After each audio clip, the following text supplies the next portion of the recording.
confess, the Ukrainian embassies that are meant to uphold their rights refuse to help them, citing some political circumstances. Zelensky doesn't need Ukrainian children. Zelensky needs money so that he could send Ukrainian children to graves or to make them to repay the debt. However, Ukrainian embassies won't tell that to their Ukrainian citizens because they are working on important things. They continue to ask for money and weapons, and they continue to recruit all possible terrorist and extremist representatives so that they could join the ranks of the armed forces of Ukraine. There is an impression that by giving away the children of Ukrainian citizens to those social workers on the territory of the EU countries, the Kiev regime is paying for the European financial and military aid. These people seek protection from anyone. They want to bring their children back, so they address Russia. They understand that despite pressure by Western and Kiev propaganda, despite everything, we are not enemies. We are not enemies of the people who have become victims of the Zelensky regime. And we are the only one who can really protect them in this situation. They understand that. Naturally, we could not ignore those calls, not just asking, but begging. And also at the UN platforms, we drew attention to those problems. And now Kiev has asked to remember its citizens. The problem cannot be kept silent. It has reached such a scale. Dmitry Lubinets, in an interview, informed on removal of 255 Ukrainian children from their parents. Where was the Zelensky regime all that time? And I will say where. They ensured the participation of Zelensky in different cultural mass events on the platforms of the countries where the children of the Ukrainian citizens disappeared. He was at some forums, festivals that have never been politicized before. But after his presence, they have literally become dirty. That is where the Ukrainian state was present, but it was not convenient for them to ask the European countries regarding the fate of those Ukrainian children. Their concept is different. They tell everyone how Russia literally abducts their children. Russia documentarily, its official representatives addressed all the issues, had press conferences, briefings, interview with all the journalists around the world who wanted to know something. Legally adopted its position. Russia is seeking the parents of those children and replying those requests with regard to the search of children by parents in Ukraine. All the work is transparent, honest, and in accordance with the humanitarian situation. And it is on the historical basis of helping children who have found themselves in difficult circumstances abroad, become victims of different regimes. We have a historical experience of how to do that and how to assist children of other states who have found themselves in such circumstances to live, to get education, not to lose connections with their historical motherland, and possibly to actually become, as we have repeatedly mentioned, become some distinguished citizens of from their countries because of Russia having rescued them someday. There are many such examples. There are tens of them. And what is the Kiev regime doing? It has addressed different international structure, made deceitful press releases to American and NATO-centric media, telling stories about the fate of their children allegedly abducted by Russia. And 255 Ukrainian children were removed from their parents in the European Union. The most depressing situation is in Germany, 71 child, in Poland, 33 children, Italy 25, the Czech Republic 24, and in Sweden 17. These are the children taken from their parents. And parents found themselves without any rights to ensure education, to take care of their children. We expect from Western guardians of the rights of children to create a coalition to return minors abducted by European social services. Why not? If there are such initiatives under the auspices of other countries in another context, we could use this model to bring back Ukrainian children to Ukrainian parents. And we're actually ready to facilitate the work of this coalition that must be created. We have a lot of information that could be useful. And of course, the history. There are a lot of passions about Bulgakov. The Ukrainian Institute of National Memory has published an expanded version of its conclusion on the threat posed by the great writer to the country's security.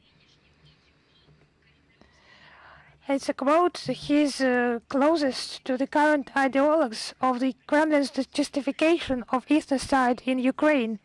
He, citation, hated the Ukrainian aspiration for independence and approved the expansion of Russian communism.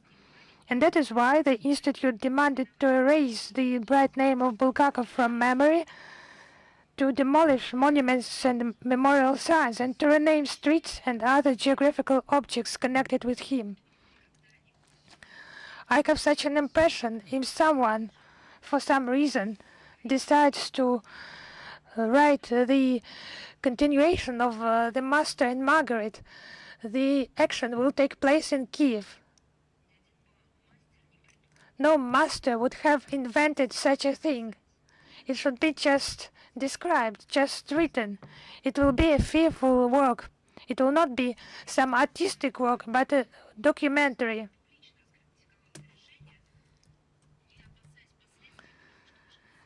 Konchakovsky, the founder of the Bulgakov Museum in Kiev, publicly criticized this decision without fear of repercussions, because there is no way back.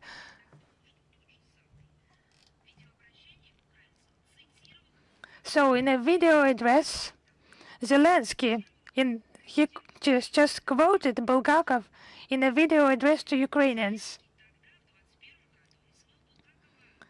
And in 2021, he called Bulgakov a Ukrainian writer. It is a quote.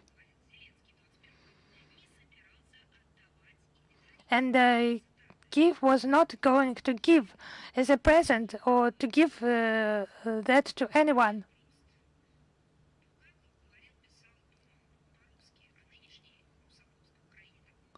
And Bulgakov, what is the reason? He wrote in Russian and in the current Russophobic Ukraine. As he has recently been called a Ukrainian writer, he was quickly turned into a fierce Ukraine hater and a spokesman of the imperial World Point.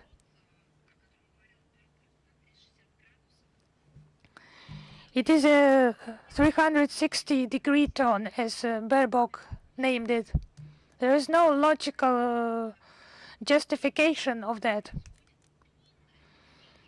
As on the territory of Ukraine, for Western funds, there is its full self-destruction. All the facts cited, they confirm the relevance of tasks of the special military operation to denazify and demilitarize Ukraine and eliminate threats emanating from its territory, and they will definitely be fulfilled. And now the International Court of Justice of the UN, it was the name of restoration of justice for Ukraine. From which year do they plan to restore this justice for Ukraine? And we are ready to support this and the political declaration taken at that assembly. It was just another propaganda act by the West. It was just an attempt to conceal oneself before the authority of an international body. And this is a, so to say, legally binding act that we need to recommend the sponsors of the declaration to study some basics of framework of the international law. Because if from one hand they have Bulgakov as a Ukrainian writer and Ukraine anti-Ukrainian, and they do the same thing in other areas. So from the point of view of jurisprudence, on the 16th of March 2022, the International Court of Justice adopted a decision. Those were provisional measures, and the Westerners, as is their habit, they have concealed the main fact. The International Court 2 months ago, on the 2nd of February 2024, made a legal decision on this case, in which he accepted its total lack of jurisdiction in all the accusations made by Ukraine against Russia. Those accusations were about Russian special military operation and the DPR and the LPR being recognized as independent states. In a decision of the 2nd of February 2024, the court supported the objections of the Russian Federation and confirmed that these accusations have no relation to the Convention on Genocide and cannot be taken into account by the court. And it just means that there is no legal basis for provisional measures. Ukraine has demanded to hold Russia responsible for not adhering to these provisional measures and responsible for, so to say, genocide in Donbass. And I would like to note that the provisional measures introduced, they did not concern Russia exclusively, but Ukraine as well.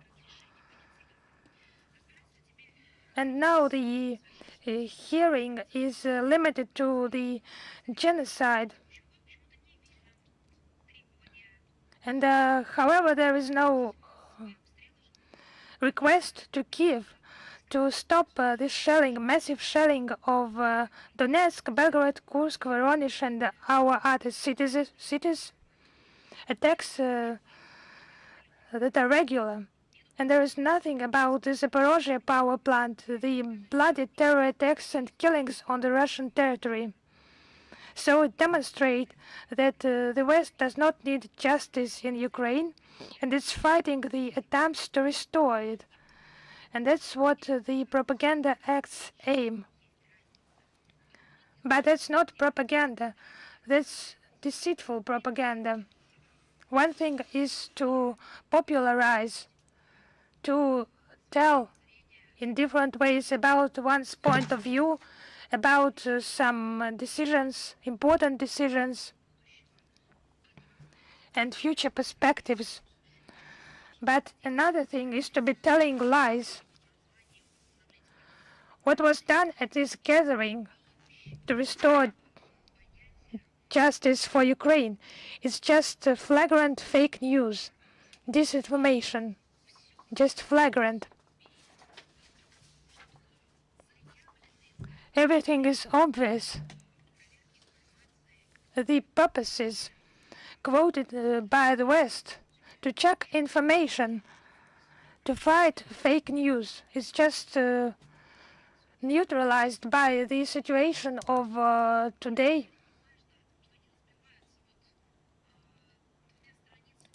They use such deceitful arguments.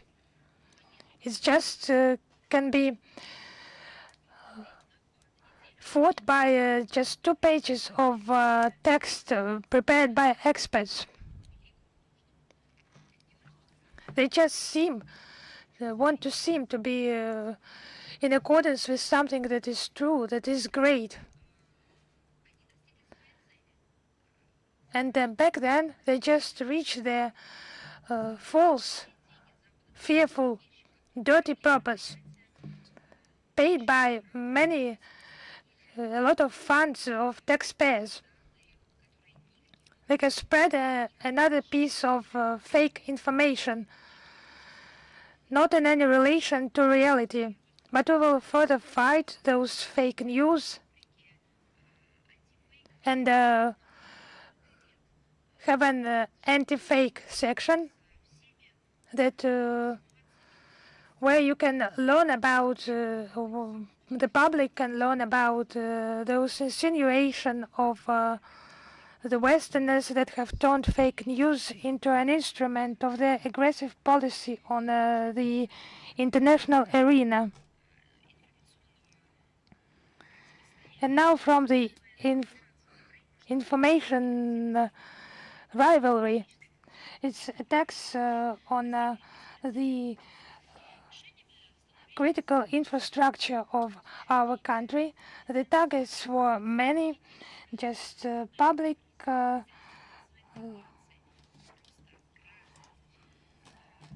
agencies, mass media, just common citizens, people who got calls on their phones, whose accounts were hacked in social media, who received tons of spam also with threats, with just obvious desire to extract money or documents. It was stealing personal data by phishing and matched fraud, telephone fraud. And our experts have established that foreign intelligence services are behind those major attacks. And Ukraine has become a center of this aggression. And the Kiev authorities, they speak openly, and they are even proud, and sometimes they want to attribute some invented operations to themselves. They have the so-called IT army advertised by their Western patrons. And this is actually a conglomerate of criminals specializing in banal theft of funds, sponsored and supervised by NATO. It's already terrorizing the whole Europe. We have mentioned that repeatedly already.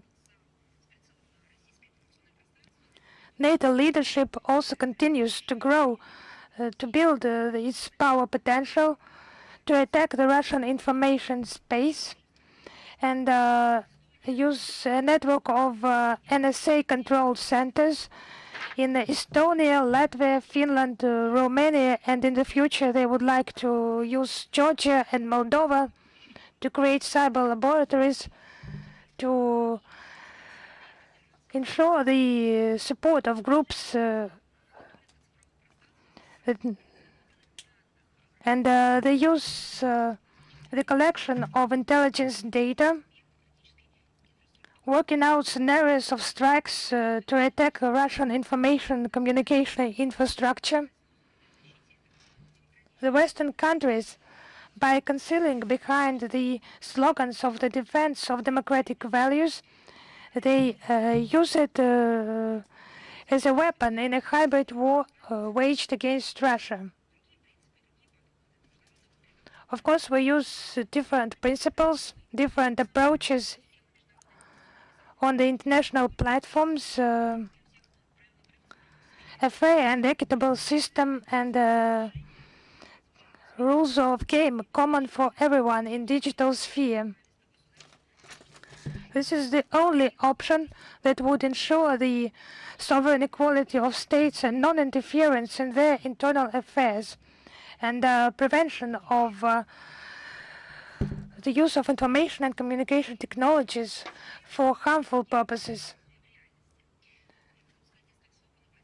I'd like to say a few words on the attacks on the Russian embassy in Lithuania on April 7th and 8th. According to the local police, the offender was detained. He was throwing incendiary mixtures at our building. No diplomat was injured. However, our building was damaged. This is the result of the unprecedented escalation of the anti-Russian rhetoric and Russophobia. Journalists, encouraged by authorities, have been calling since 2022 to siege the Russian diplomatic mission. They are constantly organizing protests and other hostile actions near our embassy. We demand the Lithuanian law enforcement agencies the objective investigation into this crime and the proper and to ensure proper security of the Russian diplomatic mission in strict compliance with the Vienna Convention on Diplomatic Relations of 1961. All those responsible should be found and punished, and the damage should be compensated. A few words about events that are organized as part of our BRICS chairship. On April 24th, delegates from BRICS countries will convene at Nizhny Novgorod at the meeting of the Council on Anti-Money Laundering and Countering the Financing of Terrorism. This event is envisaged in the plan of Russia's chairship in BRICS. Participants will share experience in countering money laundering and financing of terrorism. They will discuss joint projects and interaction between the relevant agencies of the BRICS countries in the light of the terror attack on the Krakow City Hall on March 22nd. Participants will develop joint measures to minimize global risks, among which is financing of terrorism, fighting corruption and illicit drug trafficking, as well as the use of cryptocurrencies for criminal ends. Russia will be represented by the chairman of the BRICS Council for the Anti-Money Laundering and Countering the Financing of Terrorism, director of the Russian Financial Monitoring Service, Yuri Chikhanshin, who will express his welcome address. This event will take place as part of the International Research to Practice Forum, relevant challenges of countering money laundering and financing of terrorism. The program of event consists of the plenary roundtables and discussions that will bring together heads of the relevant ministries and agencies, international experts, scholars that will visit Nizhny Novgorod from April 24th to 26th. The media representatives are invited to this event, and accreditation will be provided by the Russian Financial Monitoring Service. You will find all of the information about accreditation in the text of our briefing. From February 26th to April 5th, Geneva hosted the 55th regular session of the UN Human Rights Council. It resulted into the adoption of 36 resolutions on the wide range of thematic and country-specific human rights issues, as well as 2 decisions relating to the online participation in hybrid meetings of the Human Rights Council and postponing the terms of carrying out some activities envisaged by the Council's mandate. The Russian Federation, who took part in this session as observer state continued to make an active and impactful contribution to its work in the interest of overcoming politicization and confrontation of its work. At the same time, we upheld the principles of cooperation and establishment of constructive, mutually respectful dialogue of states in the Human Rights Council in the interest of finding the best solutions to the relevant human rights issues. At the same time, the Russian delegation brought to the attention of the Council and international community information on serious and mass violations by Kiev regime of norms of international law relating to human rights and international humanitarian law. Our delegation drew attention to the existing problems with the protection and promotion of human rights in the Western countries. A special emphasis was put on the rapidly degrading human rights situation in the Baltic countries, where the Russophobia and trampling on the rights of Russian-speaking populations are gaining ground. In particular, the discussions on the human rights situation in such countries as Afghanistan, Belarus, Venezuela, Iran, DPRK, Myanmar, Nicaragua, Syria, and Eritrea. The delegation stressed that it is unacceptable to use the human rights issue to intervene in domestic affairs and to put pressure on legitimate governments. At the Ukrainian initiative and with the support of Western patrons, the HRC adopted the resolution, the situation of human rights in Ukraine stemming from the Russian aggression that has extended by 1 year the mandate of the Independent International Commission of Inquiry in Ukraine. This resolution, anti-Russian resolution, was approved by 27 delegations, 17 delegations abstained, and three voted against. It is telling that not so many of the international community support this document, which shows that the international community understands that this document is politically motivated and engaged, and Russia does not recognize the mandate of this commission and reaffirms its position to reject any form of interaction of its legitimate mechanism. I would like to take stock of the first months of our presidency in the CIS. Our concept of presidency consists of 150 items. We have held several events, including those that were not initially envisaged by the plan. The interministerial consultations in Minsk on February 8th and 9th on interaction within the framework of the CIS in 2024 has opened a series of 17 meetings of foreign ministers scheduled for this year. They will discuss a broad range of issues. There was a substantive exchange of views on the integration agenda with a focus on fulfilling objectives set by our concept of presidency. The trade and economic interaction is obviously the cornerstone of the multilateral cooperation within the CIS. Largely thanks to it, CIS countries managed to minimize adverse effects of unilateral restrictive actions of the West and to demonstrate the record growth rate of the real GDP. In March, Moscow hosted the events envisaged by the plan, namely the Economic Council at the level of Deputy Prime Ministers and International Economic Forum of CIS member states. The latter brought together more than 2,000 experts of the Commonwealth countries that had an opportunity to discuss many issues relating to international cooperation. Cultural and humanitarian cooperation has traditionally been the focus of our attention. In February and March, Russia has hosted such major events as Games of the Future and World Youth Festival that was attended by representative delegation of almost all member states of the Commonwealth. Samarkand has recently hosted the solemn ceremony of opening the interstate program Cultural Capitals of the Commonwealth, and recently, the competition of young experts in international relations was started. There will be plenty of interesting events, and the day after tomorrow, April 12th, Sergei Lavrov will chair the CIS Council of Foreign Ministers, as we mentioned in the beginning of our briefing. Our diplomatic mission in Chisinau and our permanent mission to FAO, the Food and Agricultural Organization, managed to transfer the venue for the 31st session of the FAO Regional Conference for Europe that is scheduled for May 14th, 17th. This session is scheduled for these days. So we managed to move the venue from Chisinau to FAO's headquarters in Rome. In March, Moldovan authorities stated that they will deny the entry of the Russian delegation that was about to take part in that conference, they offered to restrict the Russia's participation at the level of the embassy or to take place online. We have upheld the principle of sovereign equality of countries that is enshrined in the UN Charter. The equal participation is the basis for dialogue to ensure food security in Europe and Central Asia. Moldova has abused its status as a host country, and they have suffered both political and financial losses. I wonder, Moldova, it has nothing to do with the Moldovan citizens who are friendly towards our country. I'm talking about the Maria Sandu regime.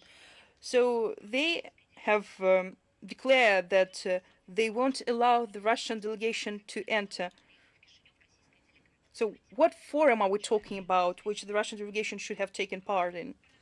We are talking about Food and Agricultural Organization of the United Nations. The whole world, the Western world, and that's the world that Sandu regime is working for and implementing their policy. They're talking about international food security. That's the first issue it's working on. And secondly, I would say that the Maisand regime is working badly, but I would like to add another thing. Russia is the top food supplier for the world. We are doing it as part of our humanitarian supplies too, through the United Nations and other international platforms, and we are doing that individually by helping countries. So Sandu has decided not to allow our delegation to take part in this forum, to ban the participation of the world's largest exporter participation in this forum. Will it help to ensure food security that is already faltering thanks to the actions of the Western countries? This is a large-scale diversion that is being committed by Romanian citizens placed in Moldova by the Western countries. We can uphold our interests, but all those regimes that rose to power by the Western countries and that exist with the help of the political resources of the Western countries, they strike food security in all its forms and manifestations. It's not just the question of visas or shifting the venue of the conference. It's about the fact that we are upholding all principles enshrined in the UN Charter. We are talking about the fact that the Western countries are imposing such unlawful principles.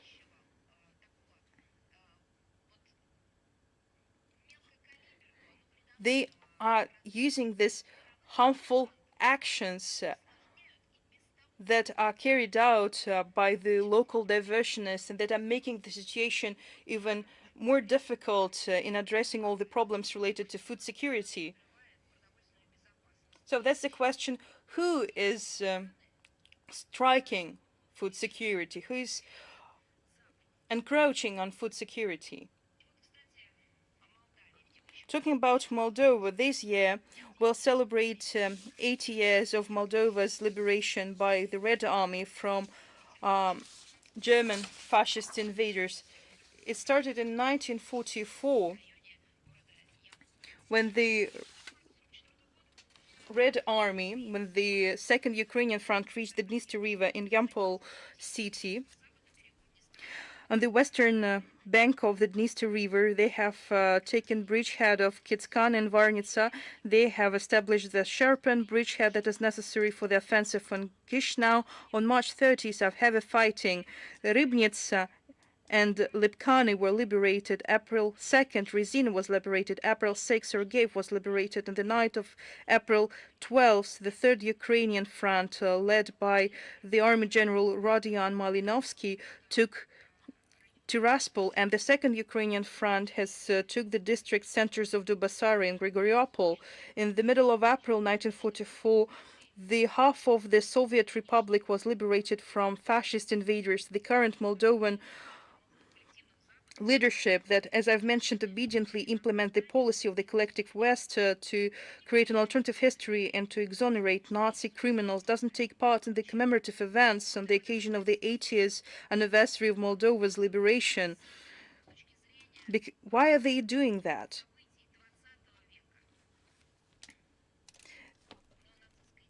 They are just following the neo-Nazi ideology. Nothing can justify the fact that the Maya Sandu regime doesn't take part in these commemorative events. There is no explanation for that. Nazi lost at that time, and now the Nazis want to make revenge on the Moldovan territory, but they will fail. On the contrary, instead of paying tribute to their ancestors and to commemorate those who ensured the Moldova's future, they are mocking war veterans, activists, and volunteers instead. The Maya Sandu's regime is bullying them. Luckily, the Moldovan government is outnumbered because the Moldovan people remember and honor the feat of anti-fascists who sacrificed their lives for the sake of future generations. I will just cite you several examples of patriotic events that took place in Moldova last week. We're talking about it today because today, April 10th, we are observing the International Day of Resistance Movement that is unfolding all over the world. April 4th, in Dubova village, Dubasar district, local citizens observed a minute of silence of the fallen soldiers and officers and laid flowers to the granite slabs at the common grave. April 6th, at the 8th anniversary of Orgev liberation, hundreds of different people marched through the streets of the city and paid tribute to those defenders who didn't return from the war. In Basarabaska, they have established a panel picture, Live and Remember, with the names of local veterans of the Great Patriotic War. In Transnistria, creative groups have organized festivals, Songs of Victorious War. April 8th, Chisinau has opened a photography exhibition that is dedicated to the 80th anniversary of the liberation of the Moldovan capital from the fascist invaders. And in the lead up to May 9th, volunteers and activists from various regions of the Republic have organized a cleanup event and freshed up the war memorials and joined the international campaign Garden of the Memory. I'll repeat that the Moldovan people knows its true history and honors its true heroes, and the Moldovan language exists. I repeat that again. And I reiterate that April 10th is the International Day of Resistance Movement. This day, we commemorate those who, during the Second World War, fought against German fascist invaders. The most common ways to fight against invaders were anti-fascist campaigns and propaganda, publishing clandestine literature, strike actions, diversions, acts of sabotage on transportations and enterprises making products for invaders, armed attacks to eliminate traitors and officials of the occupation administration, collecting intelligence data for the armies of the anti-Hitler coalition, and guerrilla warfare. Internationality was an essential feature of the resistance movement.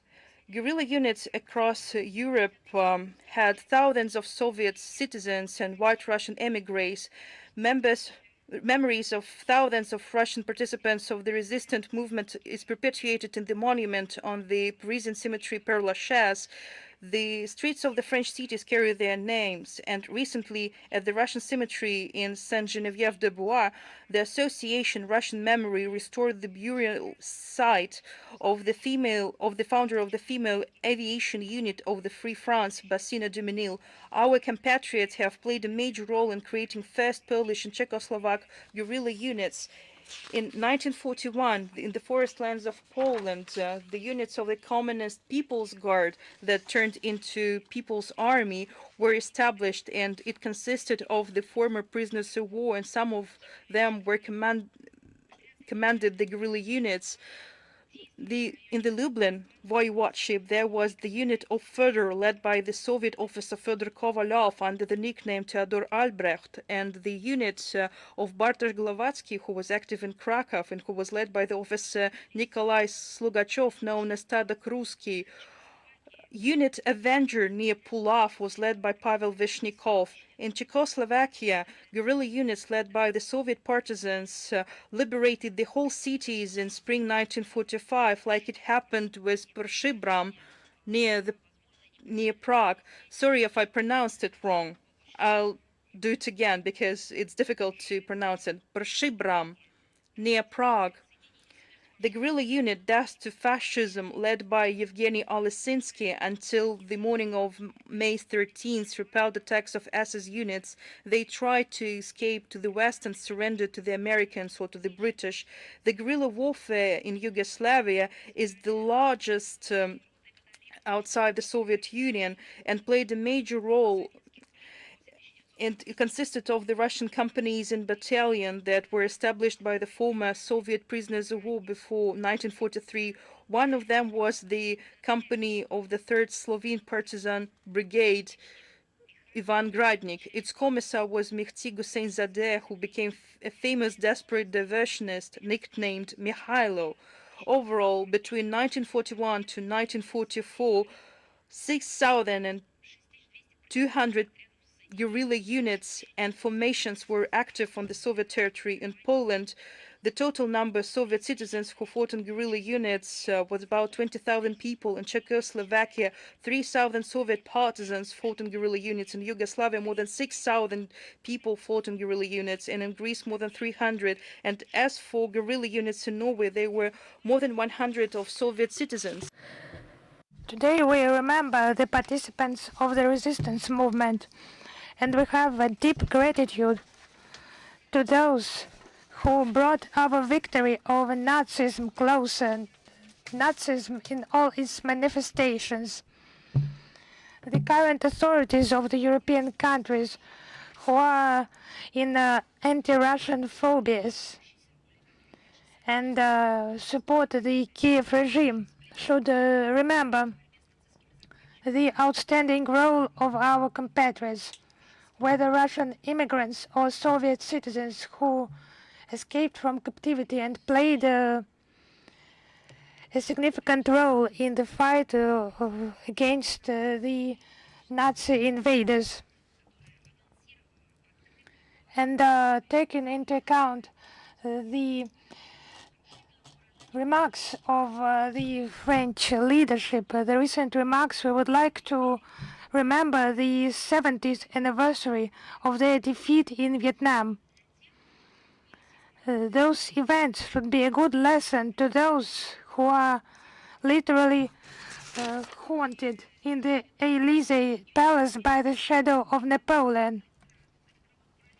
I mean the Battle of Dien Bien Phu, that is frequently named the Vietnamese Stalingrad. It was a key episode of the 8-year war between the Democratic Republic of Vietnam and the colonial forces of France. It was from the 13th of March to the 7th of May 1954. And I would like to recall that back then, in 1946-1954, France was trying to maintain its power over the region after the Second World War. And there were many Nazi criminals who were hiding there and trying to start their life not from a clean slate, but actually from a dirty slate. And they just used the tactics of the scorched land. You know that. It was in a massive scale. For the 54 days of the battle, the Vietnamese insurgent army demonstrated literally the wonders of military valor. And sometimes the French soldiers, only after hearing the advancing Vietnamese, hastily left their positions. And by that time, the morale of the garrison was close to zero. I mean, French fighters, they were taken by panic. And the result was more than 2,000 killed on the French side and almost 12,000 captured. They had to leave Dien Bien Phu, and those were the most combat-ready troops of the French, the paratroopers and the legionnaires. This situation on the 7th of May 1944, it finally broke the morale of the French command, depriving it of the faith and hope for a successful conclusion to the war in Vietnam.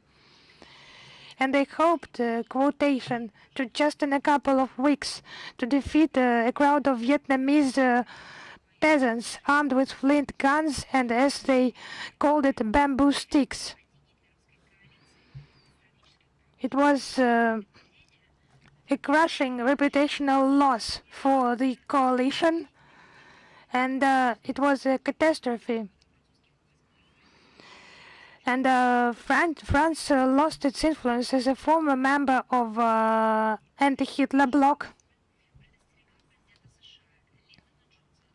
And in 1964, the French President Charles de Gaulle warned US President Lyndon Johnson against a military operation in Vietnam, prophetically calling it, quotation, a very risky venture.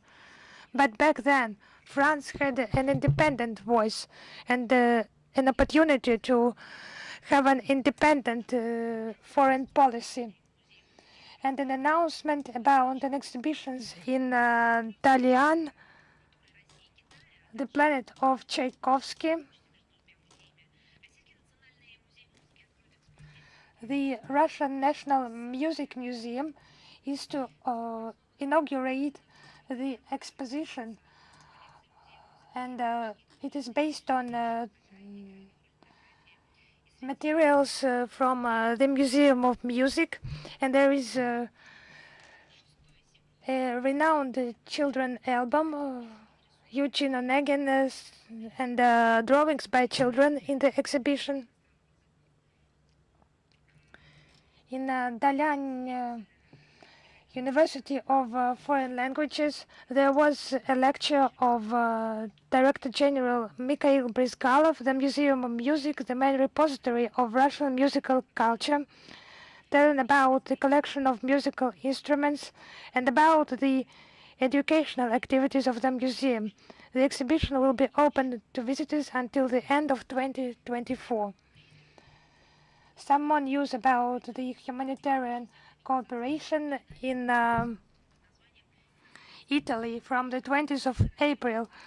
The renowned Venice Biennale of Modern Art will be held in Italy, and the Pavilion of Russia was inaugurated in Italy, designed by a known architect Shushev, and it has recently been restored in 2023.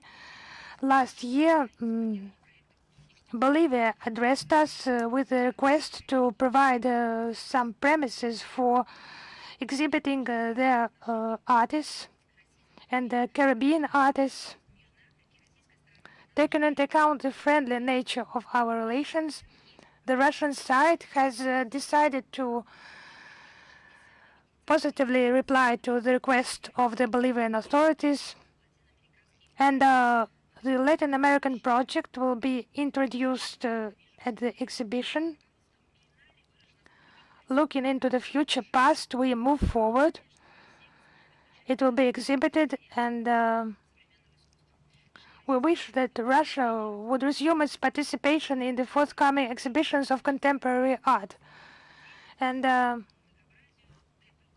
it demonstrates our commitment to cultural diversity, the politicized and equal nature of international cultural cooperation, regardless of the current political situation. And I am ready to answer your question. Is international life with us? Yes, hello, Madam Zakharova, hello. Recently, if I am not mistaken, the Austrian Chancellor Karl Nehammer said that the global majority does not agree with the position of the West on Ukraine. It's a citation. We, the countries of the West, have come to a common conclusion on how Ukraine should be supported and how the end to the war should be put. However, the majority of the world countries, primarily the BRICS countries, do not share our analysis and do not understand our positions. Well, I think it was his regret. As what was the wording? Isolation.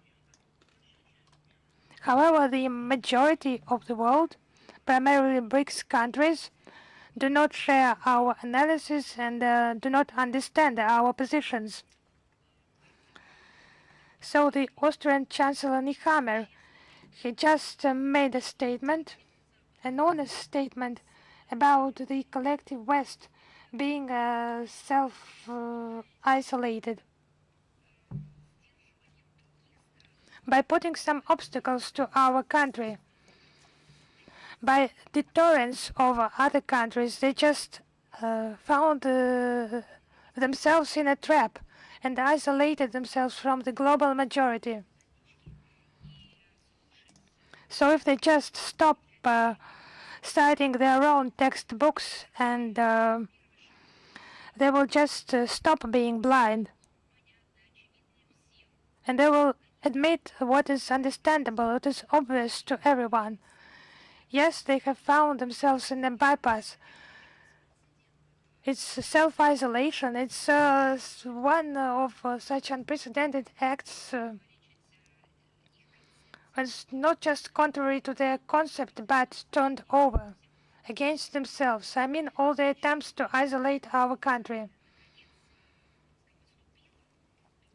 But if this idea has finally come, if they further adhere to that, they could somehow help themselves to overcome this situation. If they just adhere to the previous dogma mantra, how they isolated allegedly such a big share of land, and I do not know what is the share of the global majority, the GDP, economic growth, and so on.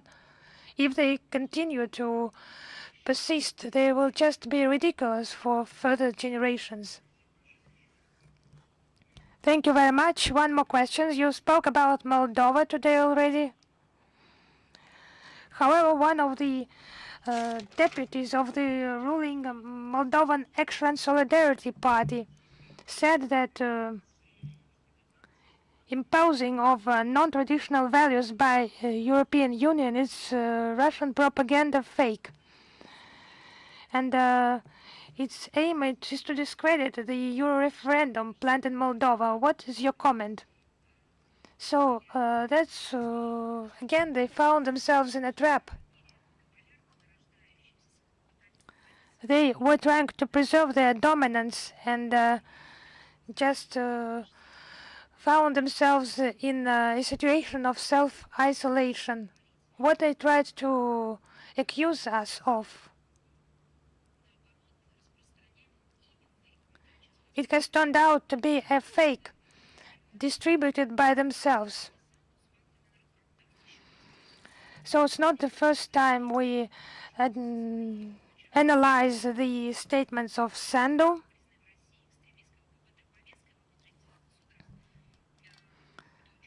So it's about the LGBT agenda that does not resist any criticism.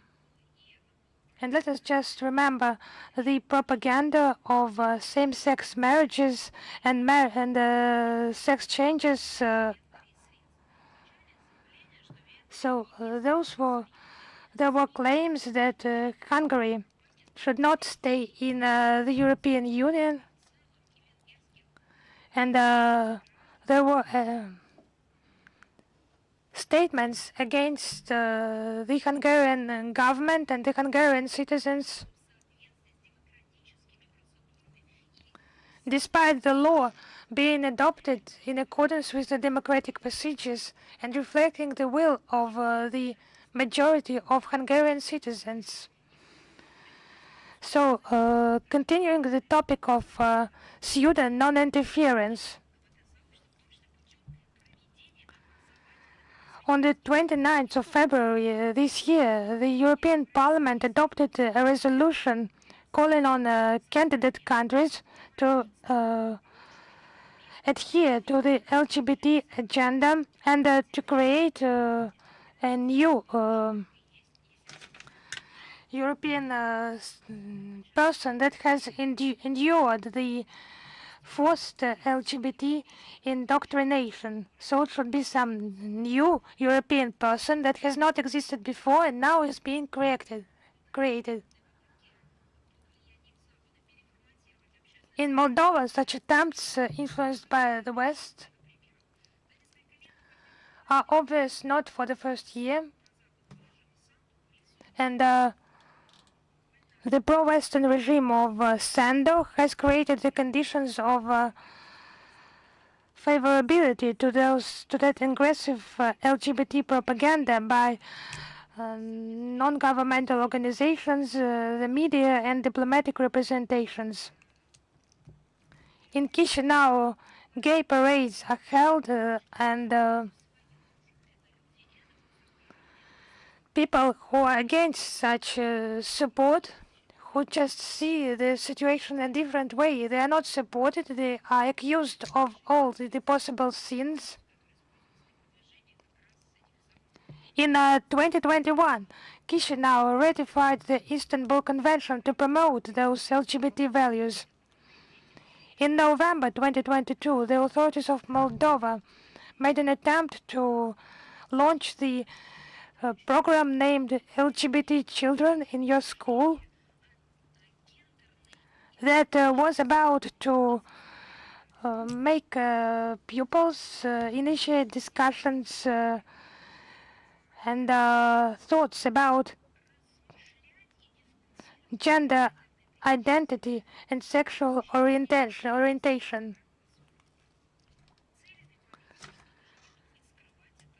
The program was reduced due to some parental criticism,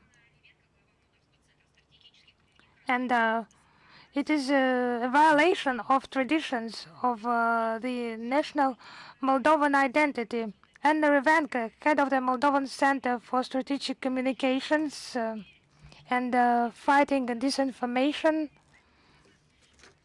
made a statement: "We have begun to believe that our language is Moldovan. We are new people and we are connected with Moscow." You understand, for many years they have had the Moldovan language legally, and now something is imposed on them. It's Bulgakov and Orwell taken together. It's not just about absurdity.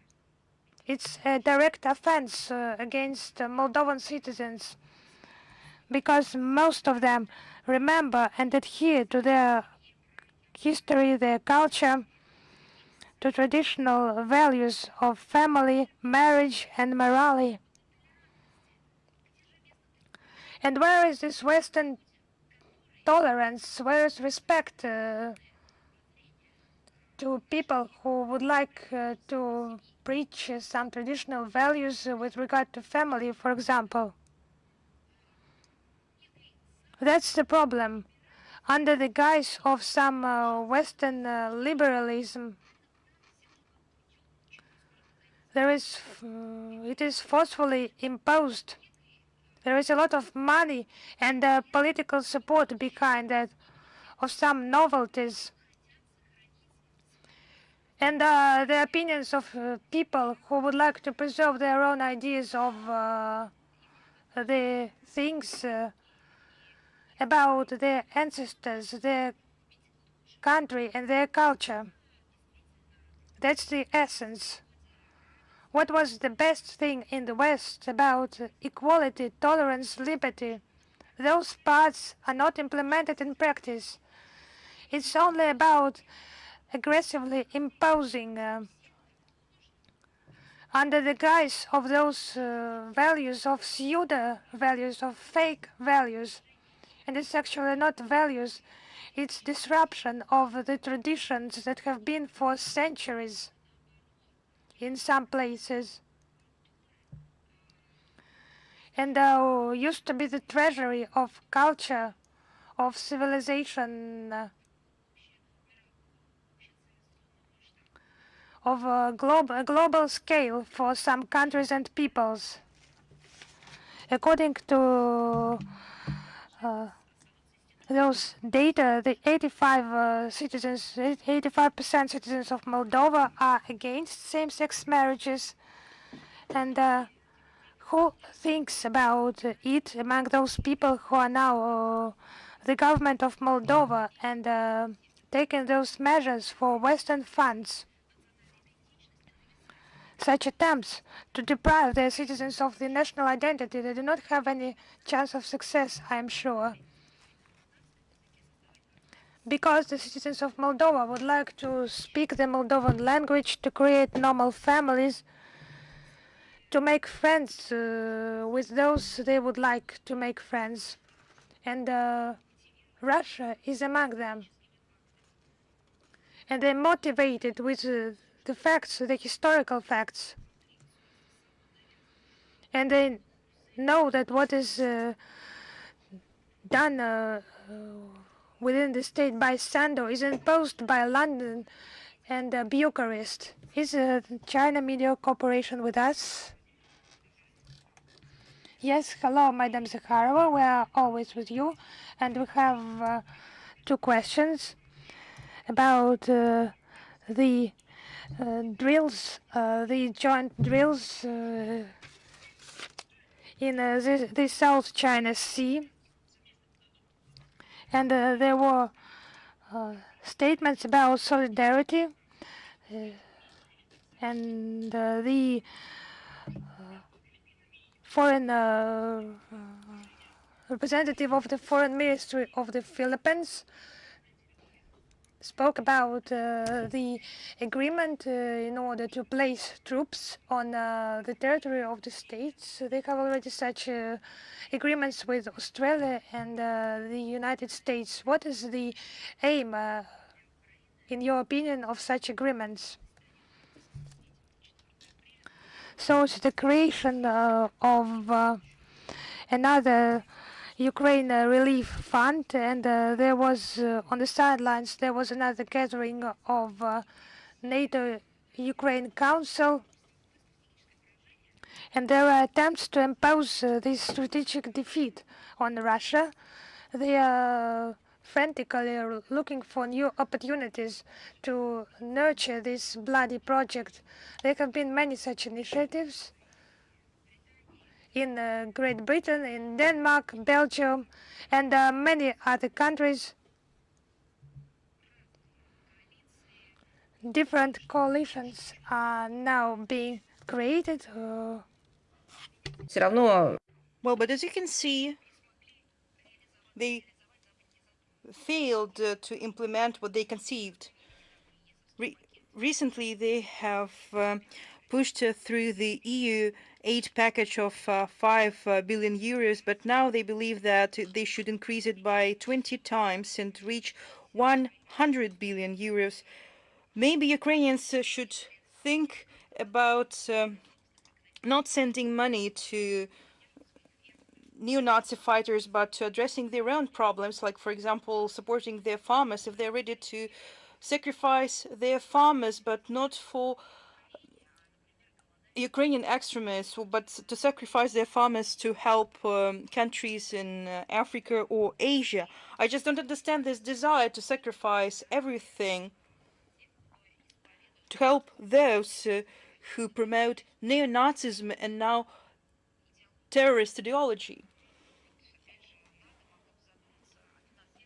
NATO should think about the recovery of countries that they destroyed, like Afghanistan and Libya.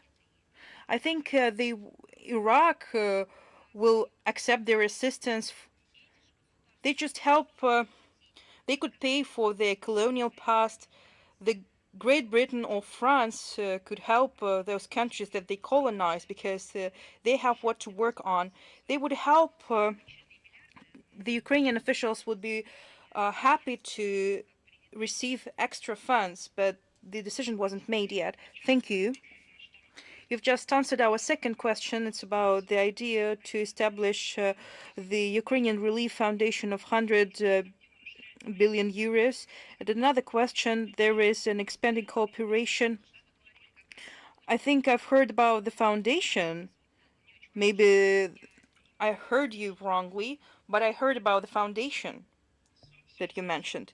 Yes, yes, thank you. And the next question about the expanding of cooperation in South China Sea between Australia and the Philippines with the United States and Japan. What are your estimations and what is their purpose?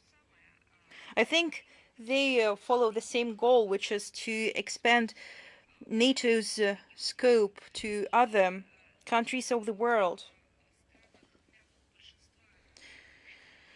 Countries of the global majority are analyzing this step, and everyone understands that unfortunately there are no ideas or steps to promote or to strengthen security or to address existing problems. They won't be addressed by the NATO's expansion, but quite on the contrary, this step will intensify problems, will make them worse, and they do that to extract economic benefit by pursuing unfair competition and by rectifying mistakes that were made and that made countries to suffer financial and economic losses after waging trade wars with other countries. And they are doing that to gain control over countries who cannot maintain their sovereignty to protect themselves. They are trying to destabilize interstate relations. So this is the set of NATO ideology that is manifested in Europe, and now it is being transcended to other parts of the world. Thank you. Reuters, please. Yes, I'm here. Good afternoon, Ms. Zakharova. We have two questions. It's about the current Russia-France relations, and they're at their low. And what are your estimates if the severance of relations is possible and how Russia and France are close to that? Why are you only focusing in Russia and France? Well, we can speak about London and Washington. Yes, I agree with your second part of the question because I believe that we have repeatedly stated about the hybrid war that is waged by the collective West against our countries, and this war is led by Washington. Each country plays its own role. They have their own dynamic of the situation. In some countries, the war is evolving. In some countries, the war is progressing. In some countries, it is dysfunctional, but they are implementing approaches and developing them in NATO headquarters. They do not accept multipolarity as the emerging reality. They are trying to preserve their dominance, and they desire to implement the deterrence policy and to inflict a strategic defeat on those countries that they perceive as their adversaries and with whom they cannot maintain fair competition in line with the existing international legal mechanisms. The recent statement by France is so controversial that it even stands out, but we've explained so many times that it would be far better to address the challenges within the European Union to discuss it through the solidarity lines when the French government states one thing and does the opposite. We see that the French political figures are portraying their country in not the best way, because the France is being mocked after the ridiculous statement that have to be decrypted, that we have to decrypt, because experts are trying to understand what foreign minister of France meant by saying one thing, what the French president meant by saying that thing. What are they talking about? Probably they lack professionalism, taking into account the recent people who were appointed to the government positions, or they're trying to maintain the balance in their positions, and they're trying to sit on two positions and keep the balance. I don't understand why they are making contradictory statements.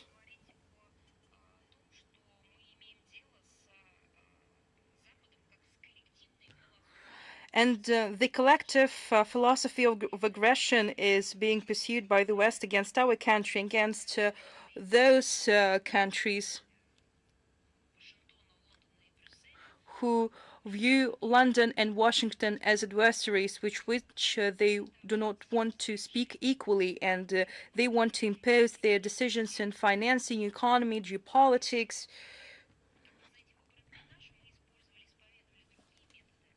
We stick to we adhere to other approach, but since they challenged us, so we accepted the challenge.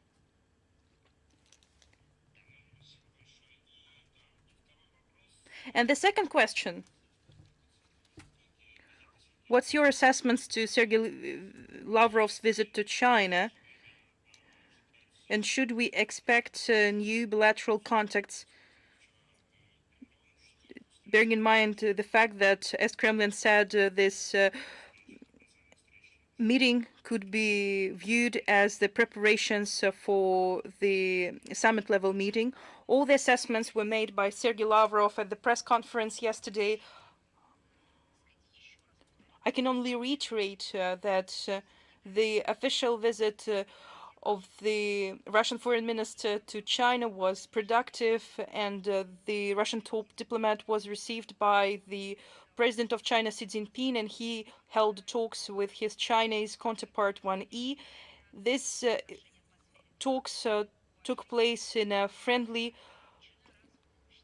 mutually respectful environment, and they have demonstrated our common views of the geopolitical situations and interests to ensure stability in the region and the world at large, and strengthening the leaders' diplomacy is a central element of the bilateral partnership and cooperation, and is essential for the development of bilateral ties.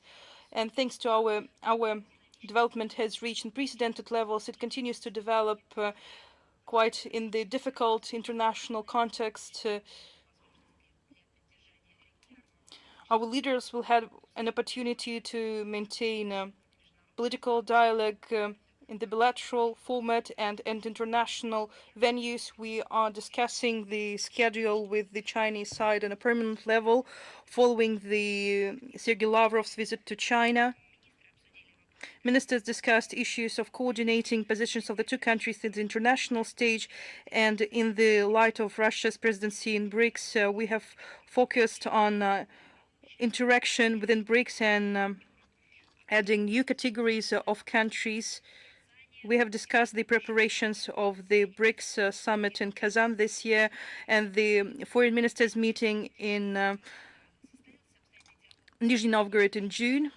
We have discussed our cooperation in the SCO, and China will assume its presidency and will take it from Kazakhstan. We'll discuss the agenda of the development of the Eurasian dialogue and BRICS program. The top diplomats exchange views on the issues of cooperation in other international venues, including United Nations Group of 20, APEC, in which we have established strong interactions with Beijing.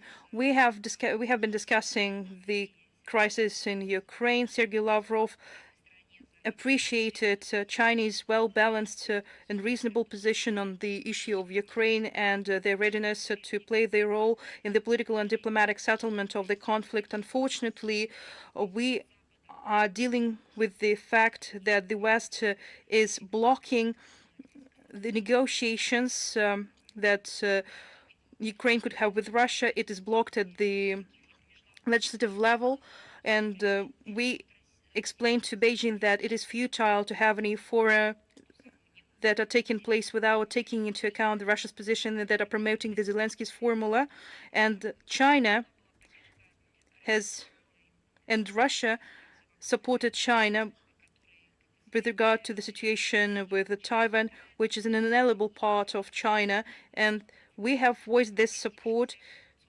in the context of frequent attempts to intervene from the outside. Thank you. News.ru, please. Hello, Ms. Zakharova. News.ru greets you. Can you hear me? Yes, I can hear you loud and clear. Sometimes you're interrupting, and that's why I'm trying to clarify the question, but so far I can listen you loud and clear. How do you assess the fact that several days after the return from Brussels, the Armenian officials continued their contacts with the Western countries? They had contacts with the German Chancellor, and they have discussed negotiations between Yerevan and Baku. Is Yerevan trying to push the Russian diplomacy away and to replace it with the Western diplomacy?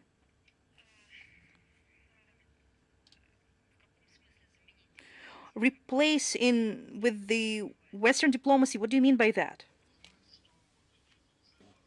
Well, I mean by that from this trilateral mechanism they want to expel Russia as one of the negotiators and to replace it by Western countries. So to say,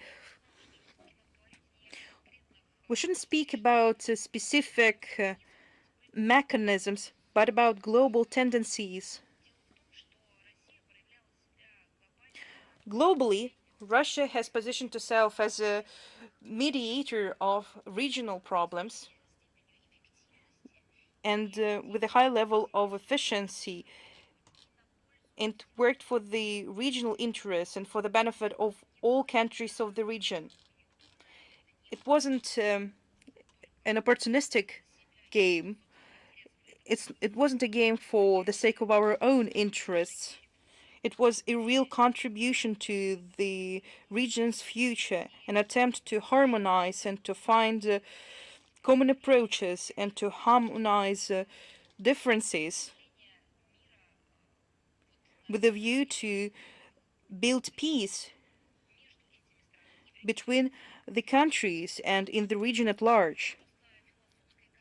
It's not just philosophical concept, it's the concept that has become real, that was enshrined in the documents, that was put into practice, and now the West appeared.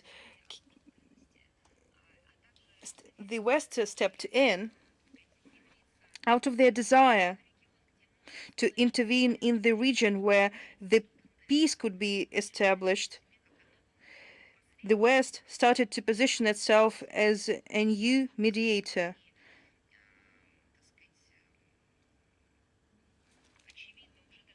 Their functions and their role and their actions show quite the opposite.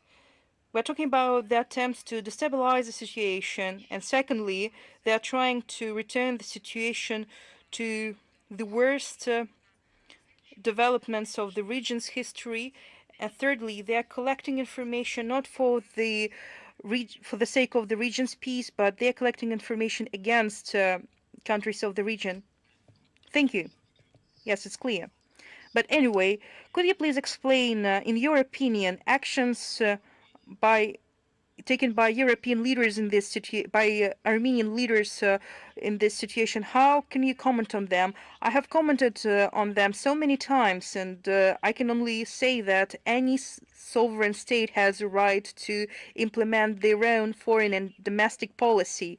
It's evident, but the question is, unfortunately, that how that it is organized not to fulfill goals that they declared, but actually against the goals that they have declared. But also, is detrimental to the balance of interests of the region. It's important not just for one state or another, it's important for the region in general. And we have already witnessed the examples how the West has violated the emerging harmony, or it tried to destabilize the already addressed issues and harmonized issues in other parts of the world. And the second question stems out of the first. So how can we assess the Pashinyan words that in relationships with Russia, Armenia didn't make any mistake? In his words, the Republic of Armenia cannot be accused of not meeting its obligations. But he cannot say the same thing about Russia. Did he provide any examples? Because if you are interested, you can send a request and we'll be ready to respond to it. And the second question is from another field. How would you comment the decision of the National Olympic Committee of Ukraine to ban the Ukrainian athletes to make photos with the Russian athletes, to shake their hands and to give interviews together?